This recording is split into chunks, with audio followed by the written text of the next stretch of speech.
महिलरोपियम नामक एक दक्षिणी शहर के पास भगवान शिव का एक मंदिर था। वहां एक पवित्र ऋषि रहते थे और मंदिर की देखभाल करते थे। वे भिक्षा के लिए शहर में हर रोज जाते थे और भोजन के लिए शाम को वापस आते थे। वे अपनी आवश्यकता से अधिक एकत्र कर लेते थे और बाकी का बर्तन में डालकर गरीब मजदूरों में बांट देते थे, जो बदले में मंदिर की सफाई करते थे और उसे सजावट का काम किया करते थे। उसी आश्रम में एक चूहा भी अपने बिल में रहता था और हर रोज कटोरे में से कुछ न कुछ भोजन चुरा लेता था। जब साधु को एहसास हुआ कि एक चूहा भोजन चोरी करता है, तो उन्होंने इसे रोकने के लिए सभी तरह की कोशिशें की। उन्होंने कटोरे को काफी ऊंचाई पर रखा ताकि चूहा वहां तक पहुंच न सके, और यहाँ तक कि एक छड़ी के साथ चूहे को मार भगाने की भी कोशिश की, लेकिन चूहा किसी भी तरह कटोरे तक पहुंचने का रास्ता ढूंढ लेता और कुछ भोजन चुरा लेता था। एक दिन एक भिक्षुक मंदिर की यात्रा करने के लिए आए थे, लेकिन साधु का ध्यान तो चूहे को डंडे से मारने में था और वे भिक्षुक से मिल भी नहीं पाए। इसे अपना अपमान समझ भिक्षुक क्रोधित होकर बोले, आपके आश्रम में फिर कभी नहीं आऊंगा, क्योंकि लगता है मुझसे बात करने के अलावा आपको अन्य काम ज्यादा महत्वपूर्ण लग रहा है।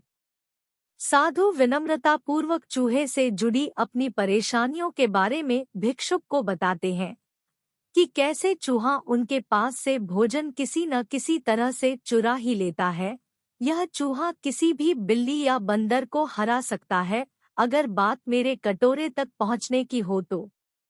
मैंने हर कोशिशें की है, लेकिन वो हर बार किसी न किसी तरीके से भोजन चुरा ही लेता है। भिक्षुक ने साधु की परेशानियों को समझा और सलाह दी, चूहे में इतनी शक्ति, आत्मविश्वास और चंचलता के पीछे अवश्य ही कुछ न कुछ कारण होगा। मुझे यकीन है कि इसने बहुत सारा भोजन जमा कर रखा होगा और यही कारण है कि चूहा अपने आप को बड़ा महसूस करता है और इसी से उसे ऊंचा कूदने की शक्ति मिलती है।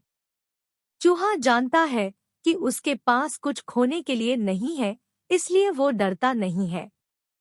इस प्रकार साधु और भिक्षुक निष्कर्ष निकालते हैं कि अगर वे चूहे के बिल तक पहुंचने में सफल होते हैं, तो वे चूहे के भोजन के भंडार तक पहुंचने में सक्षम हो जाएंगे।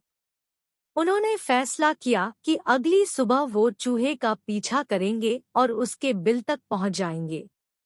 अगली सुबह वो चूहे का पीछा करते हैं और उसके बिल के प्रवेश द्वार तक पहुंच जाते हैं। जब वो खुदाई शुरू करते हैं तो देखते हैं कि चूहे ने अनाज का एक विशाल भंडार बना रखा है। फौरन ही साधु ने सारा चुराया गया भोजन एकत्र करके मंदिर में लिवा ले जाते हैं। वापस आने पर अपना सारा अनाज गायब देख चूहा बहुत दुखी हुआ और उसे इस बात से गहरा झटका लगा और उसने सारा आत्मविश्वास खो दिया। अब चूहे के पास भोजन का भंडार नहीं था, फिर भी उसने फैसला किया कि वो फिर से रात को कटोरे से भोजन चुराएगा। लेकिन जब उसने कटोरे तक पहुंचने की कोशिश की, तब वह धड़ाम से नीच गिर गया और उसे यह एहसास हुआ कि अब न तो उसके पर शक्ति है और न ही आत्मविश्वास। उसी समय साधु ने भी छड़ी से उस पर हमला किया। किसी तरह चूहे ने अपनी जान बचाई और भागने में कामयाब रहा और फिर वापस मंदिर कभी नहीं आया। यदि हमारे पास भी संसाधनों की कमी न हो तो हम में भी अद्भुत शक्तियां और आत्मविश्वास की कमी कभी नहीं आ सकती।